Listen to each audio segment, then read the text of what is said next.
Salut les marcheurs, eh bien voici l'actualité parlementaire pour la semaine du lundi 15 mars. Alors cette semaine, une semaine qui était une semaine dite de l'Assemblée, semaine au cours de laquelle les parlementaires présentent leurs propres propositions de loi ou PPL. Traditionnellement, ce sont donc des propositions de loi de la majorité qui sont débattues, car les oppositions disposent de ce qu'on appelle leur niche parlementaire, qui ont lieu en général un jeudi, pour présenter leurs propres propositions de loi. Vous allez voir que cette semaine, la majorité n'a pas manqué de créativité pour occuper nos débats et nos travaux. Alors, nous avons commencé lundi à 16 heures, lundi 15, par une proposition de loi visant à protéger les mineurs des crimes sexuels. Cette loi, on peut la résumer à cette phrase du garde des Sceaux Éric Dupond-Moretti: on ne touche pas à nos enfants. Que contient cette loi? Elle contient beaucoup de choses. Je vais juste en présenter trois. La première chose, c'est de créer un crime en cas de pénétration sexuelle sur un mineur de moins de 13 ans, crime assorti de 20 ans de réclusion.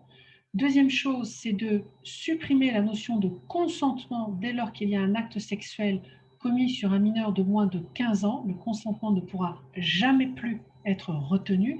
Et enfin, troisième élément, l'inceste. L'inceste, la notion d'inceste sera donc introduite dans le code pénal.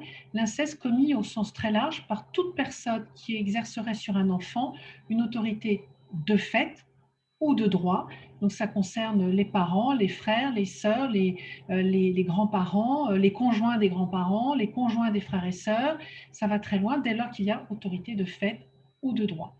Donc l'objectif est vraiment bien de toujours mieux protéger les mineurs. Ça répond à cet objectif qui était donc celui du président de la République, qui a été ensuite porté par ma collègue Alexandra Louis, qui vraiment cherche à mieux protéger nos enfants. Cette proposition de loi, en fait, est une lecture à l'Assemblée d'un texte qui avait été déjà présenté au Sénat et voté par la sénatrice Annick Billon.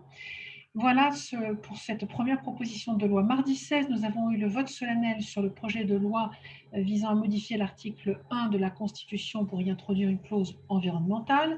Nous avons ensuite discuté d'une proposition de loi pour améliorer la protection sociale des assistantes maternelles. Mercredi 17, nous avons une proposition de loi pour réformer le courtage en assurance.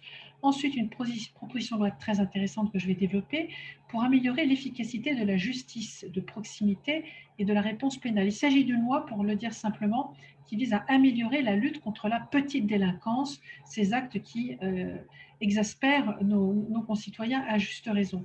Donc en gros, cette proposition de loi vise à faciliter le recours aux travaux d'intérêt général. En gros, l'idée, c'est tu casses, tu répares, tu salis, tu nettoies. C'est ça que portait cette proposition de loi. Ensuite, autre proposition de loi dont nous avons débattu mercredi, commencé à débattre parce que les débats se sont étendus jusqu'au vendredi, qui était donc de présenter des outils pour moderniser, pour démocratiser l'accès au sport et le sport.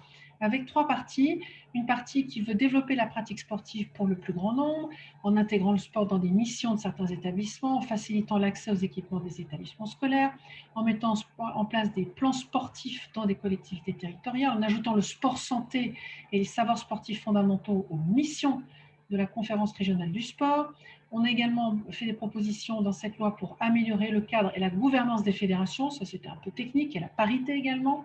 Et puis on s'est penché sur le modèle économique du sport en proposant notamment que les grandes sociétés sportives puissent s'ouvrir au modèle de l'économie sociale et solidaire. Je tiens à préciser que cette proposition de loi, pour certains de mes collègues de La République En Marche, n'allait pas pour eux suffisamment loin et ne démocratise pas suffisamment le sport. Je voulais vous le signaler pour être tout à fait transparente. Voilà, donc on espère qu'un jour, il y aura à nouveau une grande loi du sport pour aller encore plus loin que cette proposition de loi. Jeudi, j'ai oublié le jeudi.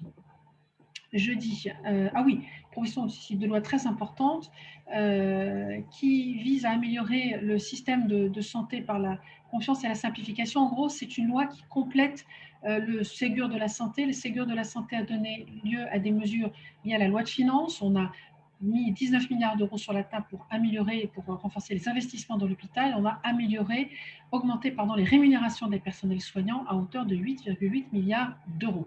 Ensuite, il restait des ajustements sur la gouvernance des hôpitaux pour faciliter le recours au système, le fonctionnement du système. C'est ça que ce texte de loi un peu technique a apporté. Et puis donc, comme je le disais, vendredi, on a terminé par une proposition de loi sur d'abord le droit au respect de la dignité en détention et enfin on a terminé de débattre sur cette loi sur le sport. Voilà, vous voyez qu'on a beaucoup débattu. J'ai même pas eu le temps de vous parler de tout ce qui s'était passé en commission à côté. Chaque fois, je vous renvoie vers le site de l'Assemblée pour voir les nombreux travaux très riches des commissions, à commencer par la commission spéciale sur le projet de loi climat et résilience. Voilà, c'était l'actualité parlementaire pour la semaine du 15 mars. Salut les marcheurs, je vous dis maintenant à la semaine prochaine. Bonne semaine à tous.